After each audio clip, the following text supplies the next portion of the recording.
How you doing, Bill? I'm good, John. How are you? Good. Welcome back.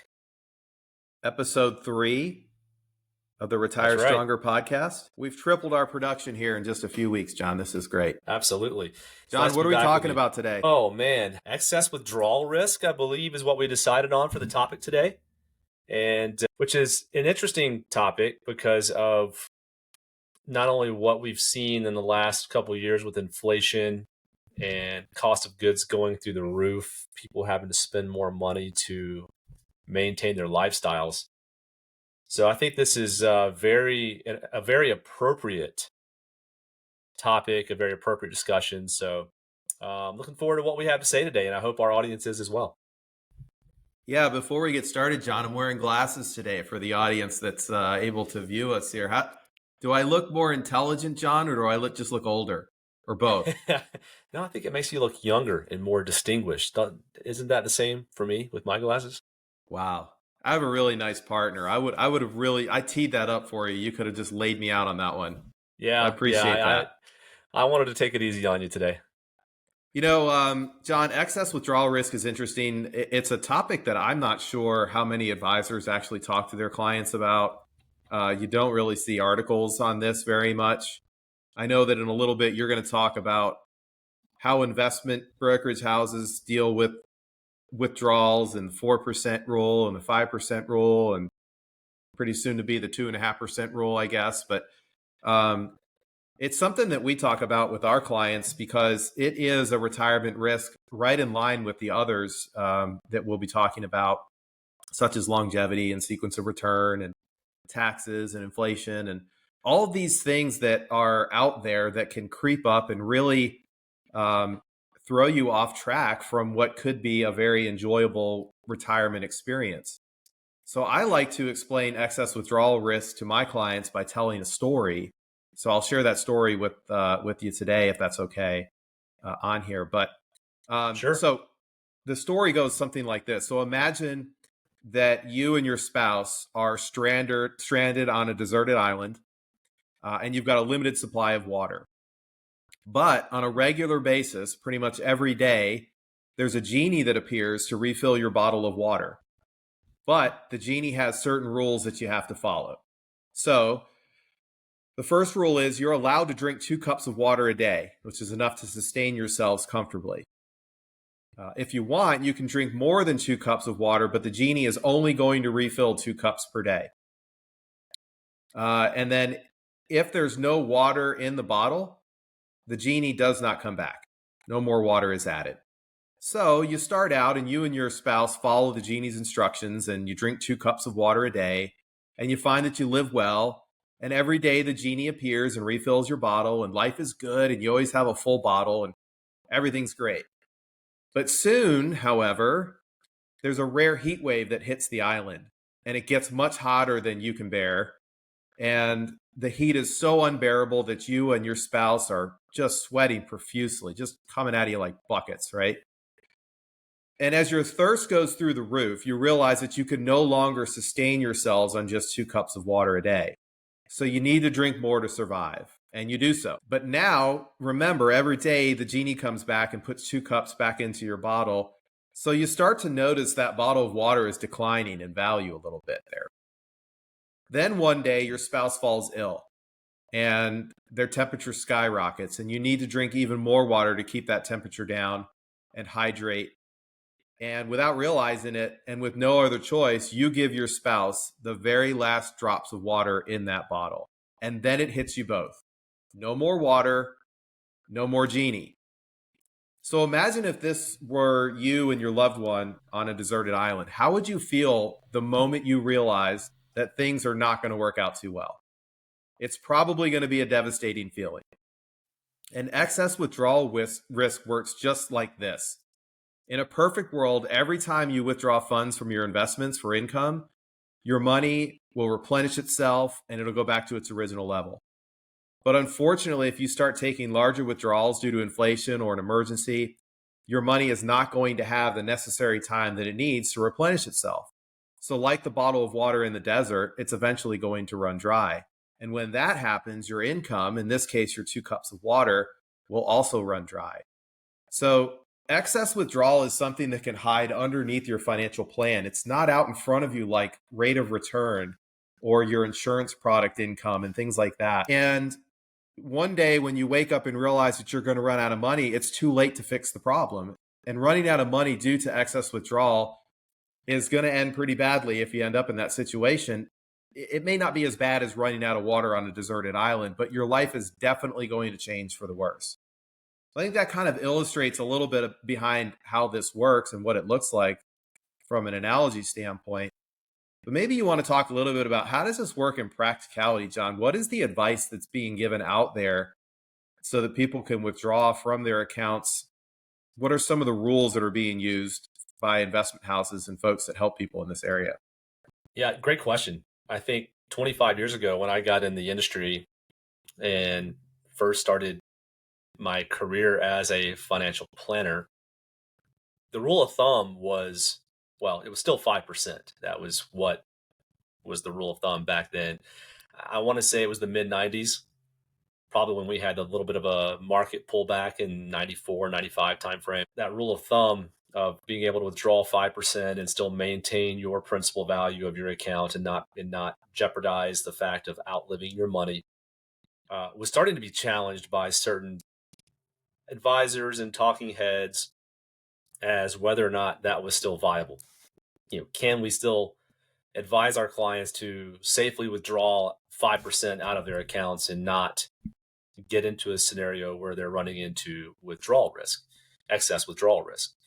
And I would say that when I got in the industry in the year two, it really hadn't, that challenge of that 5% and lowering it to a lower number, a lower amount, really hadn't taken hold yet until the March happened, when that's when the crash, the dot-com bubble burst and the crash happened. Then all of a sudden, several months later, as this bear market was continuing to worsen, did we really start hearing folks talking about, is 5% legit? Is that what we need to be recommending to our clients? And I don't even feel, from my experience as an advisor, I don't even feel like the 4% rule, that is the rule of thumb that it is now, really even came into effect as more of a widely established rule of thumb until even later on after that. It was still 5%, even through my first year or two of being in practice. Now, other advisors may have switched that. Maybe they have gone, maybe they went against the grain and said, hey, let's back this off. 5% may be too much. But from what I could tell and from what I could see, it still was a widely accepted rule of thumb, even my first year or two in the industry. As you know, now it's 4%.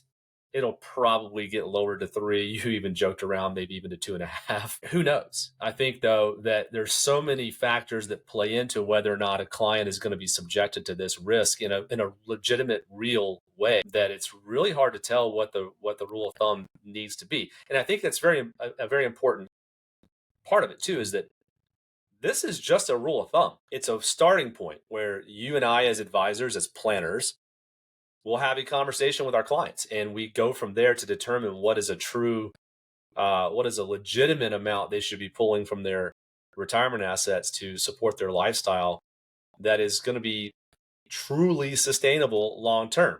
And I'll pause there and let you interject and add anything else in that you feel is a pertinent part of this part of the conversation. But that's kind of how it's been since I've been in the industry. And for 25 years now, it's been a bit of an odd scenario, really. I agree, and I'll tell you this too, John. Think about this: you're attaching a percentage to an entire amount of someone's assets. And this right here is exactly where sequence of return risk will come in, which we'll talk about on a subsequent podcast.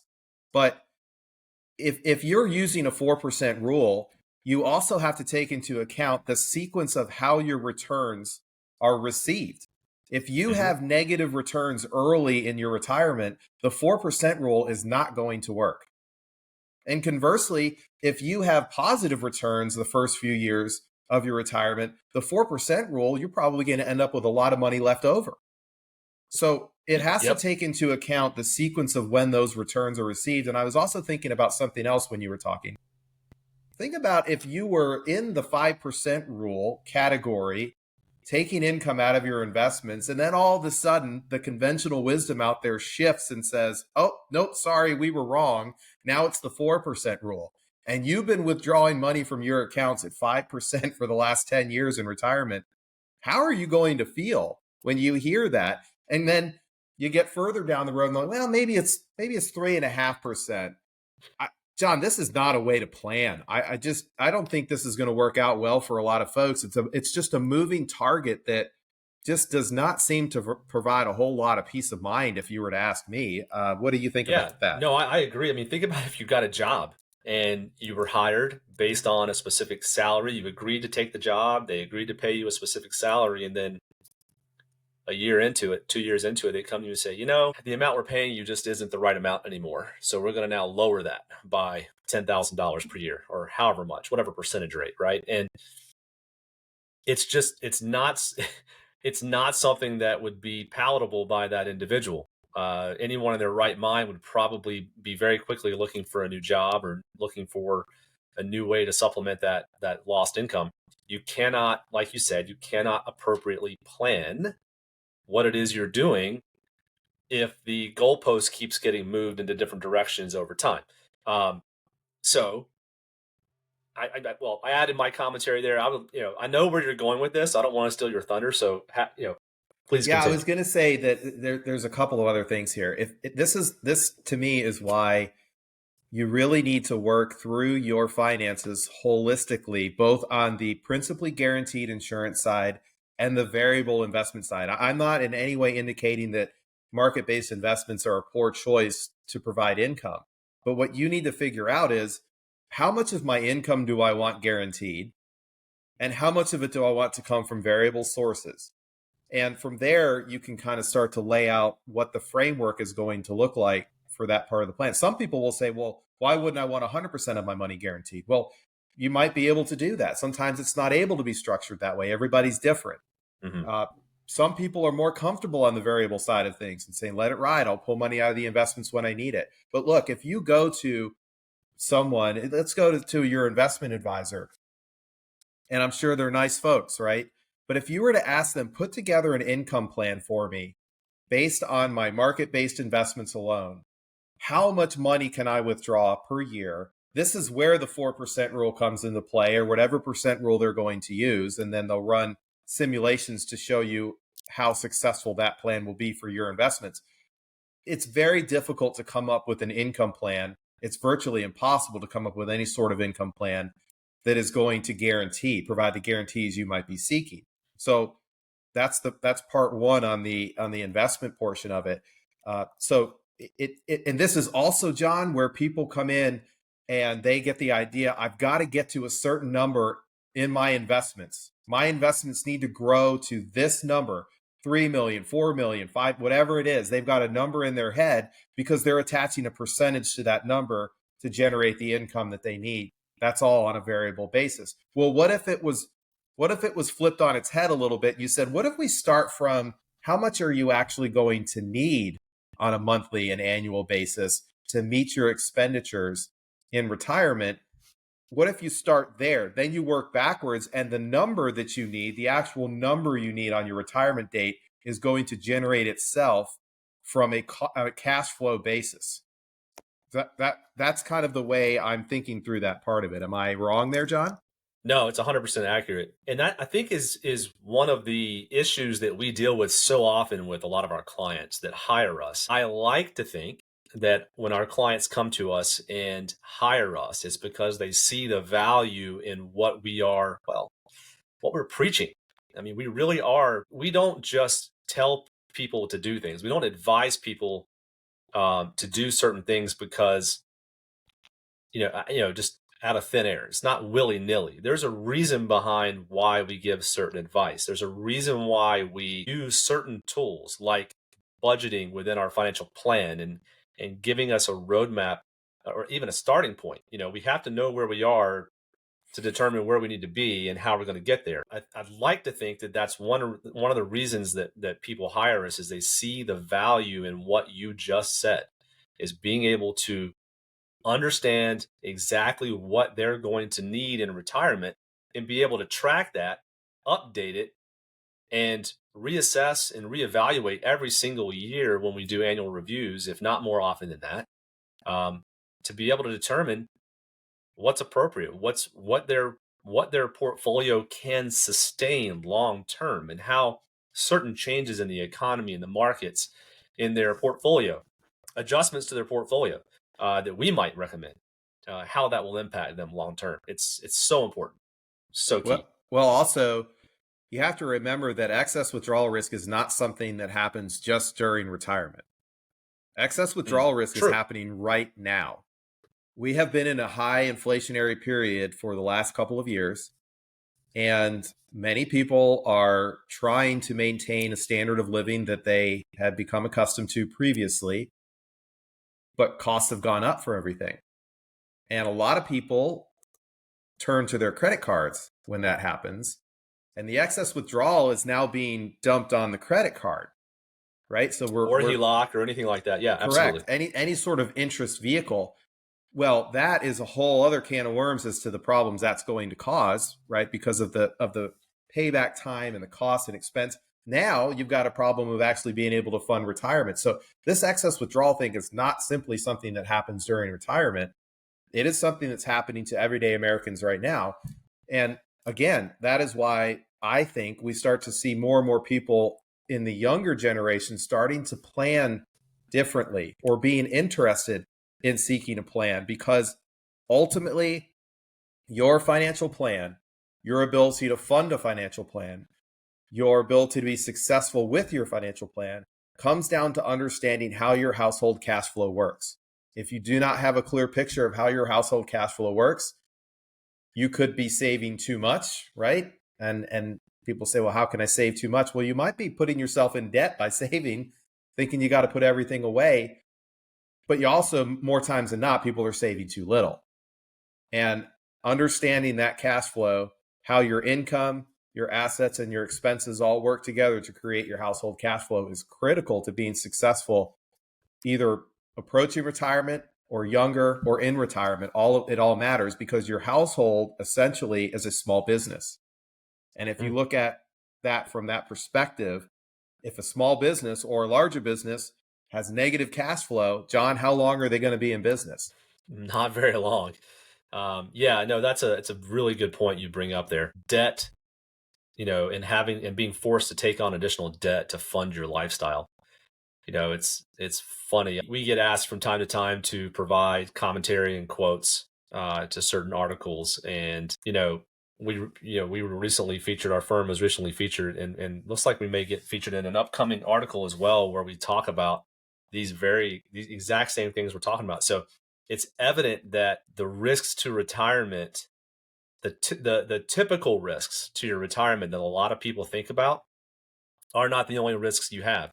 And taking on debt and what that's going to do to your retirement lifestyle in the future, people just don't really consider that as a risk to your retirement, but it is a huge risk. It is an absolutely huge risk. So I'm glad you brought that up. It's a very important factor. So, well, let's summarize what we talked about today as we wrap this up here, John. So essentially, we've got this silent killer out there inside people's retirement plans. And that is more of the focus, is the retirement portion of this, even though we know it does happen throughout our working years if we're not careful. But this silent killer is excess withdrawal risk. And if you pair this particular retirement risk with longevity, with sequence of return, with inflation, which is a lot of times the reason behind excess withdrawal risk, you start to see the pieces of the puzzle all coming together here. And this puzzle is something where you're on a path, you're going somewhere on a journey, and you think you're going to your destination. But ultimately, if you're not careful with these retirement risks, in particular excess withdrawal risk, you may end up in somewhere elseville. And you may not like the weather and the food in somewhere elseville. And so to avoid somewhere elseville, we want to make sure that we have a competently structured cash flow plan during our working years, pre-retirement, through retirement, so that we understand what we're going to need from an expense standpoint to fund our retirement needs, how much we can take from our plan on a variable basis, how much do we want to have guaranteed, have those things competently structured together. But John, we can't just put that in place and spin the wheel and go away. We have to come back, like you said, at least yearly and update that plan because people are going to have changes in their lives. Costs are going to go up, obviously, things like that. So you have to constantly maintain this plan. Is there anything that we left out here talking about excess withdrawal risk as we head into the break here? And I do think that our next topic, just as a little tease, will be sequence of return risk because it pairs so well with excess withdrawal risk here. No, I don't know that we've left anything out. I just think it's such an overlooked risk to one's overall retirement income planning. And that it's not just as simple as coming up with a percentage rate of the amount of money you want to pull out of your account. Not to beat a dead horse into the ground here, but but I will reiterate what you've already said. I mean, I think the takeaway here is that folks really truly need to understand that it's not just coming up with a dollar amount that you need to have accumulated. And then once you hit that number, now you can just say, okay, I'm ready to retire. I'm ready to call it quits. And now they're going to take that dollar amount, that accumulated amount, and they're going to multiply it times 4% or 5% or 3% or whatever they have in their head that they have either read an article or heard someone talk about it, or maybe their neighbor or their best friend or their cousin is using that as a way to determine their budgeting or their amount of money they're going to spend in retirement. It's just not that simple. It really is. It really is something that is very specific to each individual and the individual's needs. And I just want to reiterate that one more time because there's so much more involved than just coming up with a pot of money you feel like you need to have for retirement and then multiplying that times 4% to get the amount of income that you're going to be able to live off of in retirement. There's so much more to it than that. So I'm really glad we tackled this. I'll issue a call to action here, John, for anyone listening, which is if you have a plan that is built on a percent withdrawal basis, you may have a plan that is built on sinking sand. And I would suggest that you contact your advisor quickly and talk to them about excess withdrawal risk and have them work through the plan in that fashion. You need to know whether or not you're at risk for this particular retirement risk, among others. And you need to know sooner rather than later. You don't want to be in a situation where you're on the island and you're already taking out more than 2 cups of water. That would not be the place you want to be. So, John, we're out of time for today. I want to thank you for your time. Great conversation. I appreciate that. Thanks to the listeners for listening to us today. And we'll see you next time on the Retire Stronger podcast. Looking forward to it. Thanks again, Bill.